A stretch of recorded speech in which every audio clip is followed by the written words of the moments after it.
Have you ever wondered what the base and foundation of everything we do is?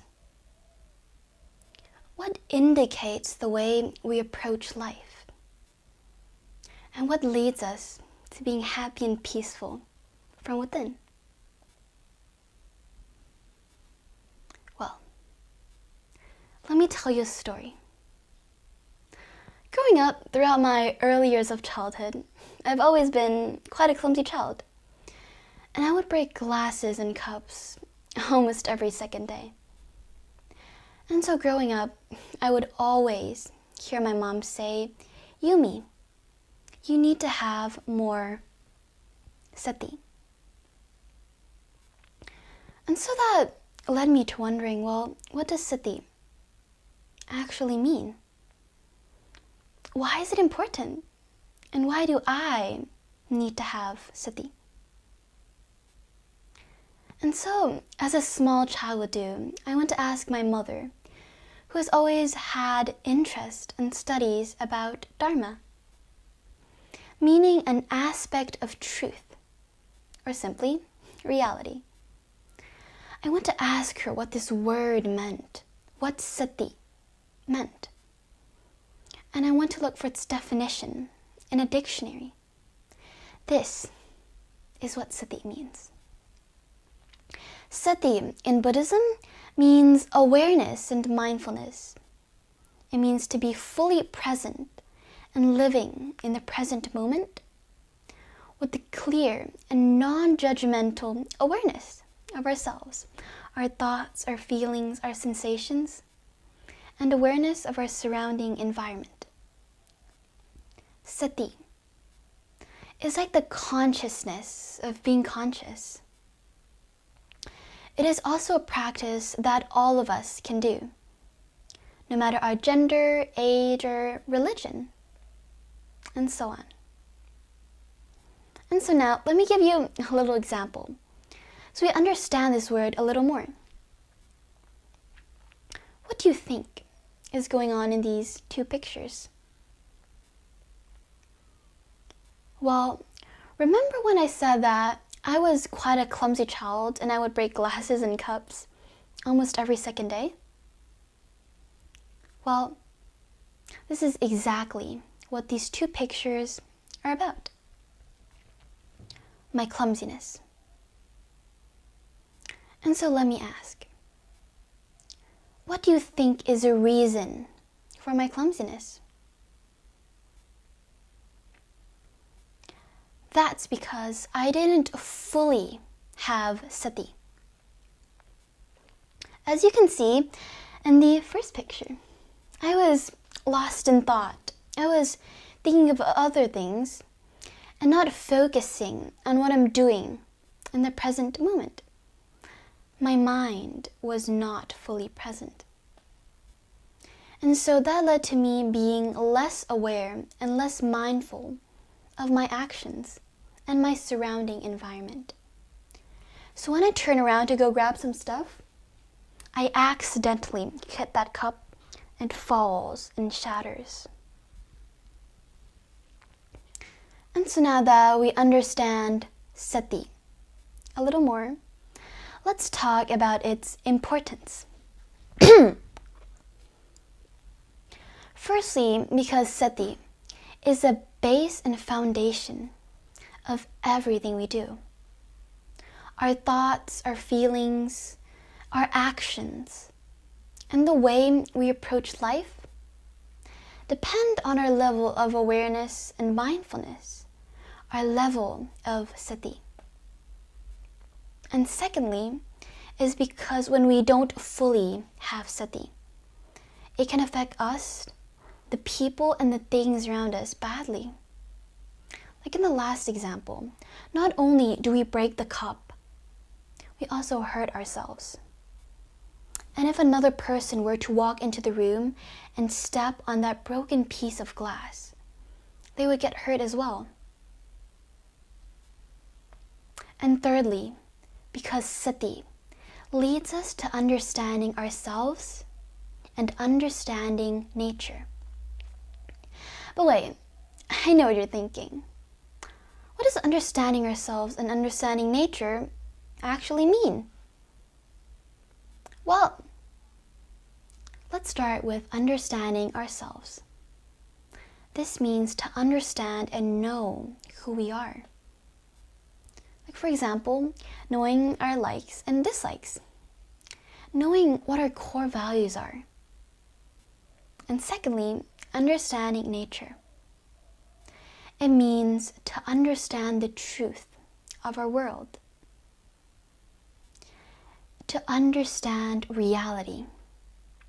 Like, for example, understanding how we are all born and then we pass away. Or how we can't completely control somebody else's feelings. These are things that we can't control, but we can find a way to cooperate with. And so, now that we know what they mean, the next question might be, well, how are they important? And how do they relate to us being happy and peaceful from within? Firstly, by understanding ourselves. I would like to explain this by using a quote my mother would always say.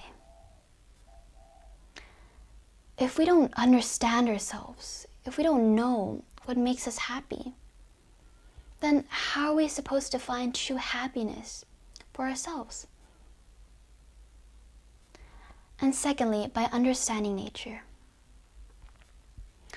When we understand nature, we'll have acceptance. And by acceptance, I don't mean that accepting everything into your life and thinking that you can't improve any of it. What I mean is that acceptance means to see the world as it is. And once we do that, we'll find solutions that make the situation better.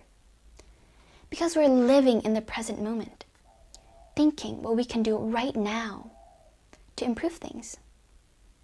Not being stuck in the past or worrying too much about the future.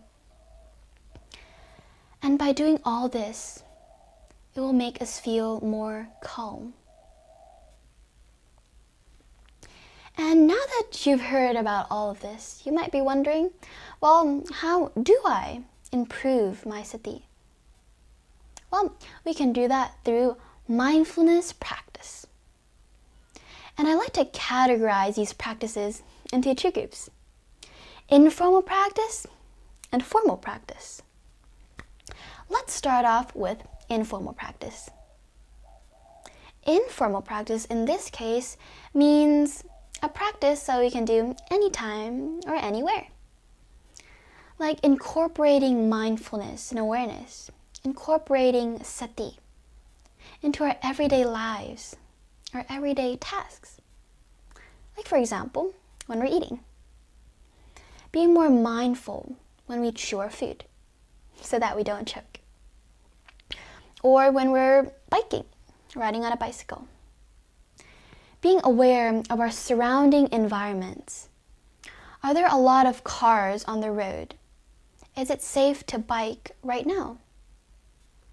And checking our bicycle. Is it in good shape? And also being aware of ourselves. Asking ourselves, am I feeling well enough to be biking on the road right now? And now on to our second group. Formal practice. Formal in this case means when we're seated or when we're in this space, just for mindfulness practice. There are many ways that we can do this.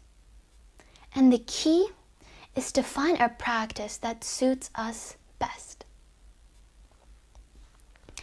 And what I want you to try to do today is also from my experience and what has helped me improve my sati. First, by meditation. And the benefits of meditation, apart from helping us improve our sati, making us more present, aware, and mindful, there has been many science-based studies and research that shows that meditation can help with our mental well-being. It helps with stress reduction, anxiety management, depression management. It also helps lowers blood pressures, strengthens our immune system, improves sleep, and improves memory. And we can start meditating by taking small steps every day. We can start by meditating 2 minutes a day, gradually increasing it to 5, and increasing the time as we go. We can meditate with or without a guided meditation. And secondly, self-talk. By asking ourselves questions. Am I feeling wally today? What am I feeling right now? How did my day go? What am I worrying about? And by asking ourselves questions, we can learn more about ourselves. We can understand ourselves more, and also understand nature more. And I also find that when I say things out loud, when I self-talk, I feel like I've let out a burden of thoughts in my head. I feel more released and calm.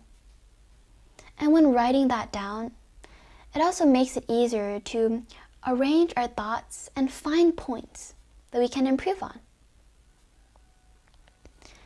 And by doing all of this, understanding the meaning of sati, knowing its importance and how I can improve it, it has led me to become less of a clumsy child.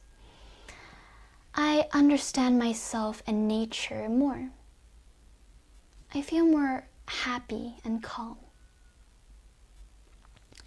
So now, let me ask you again. What do you think is the base and foundation of everything we do? What indicates the way we approach life? And what leads us to being happy and peaceful from within? Thank you.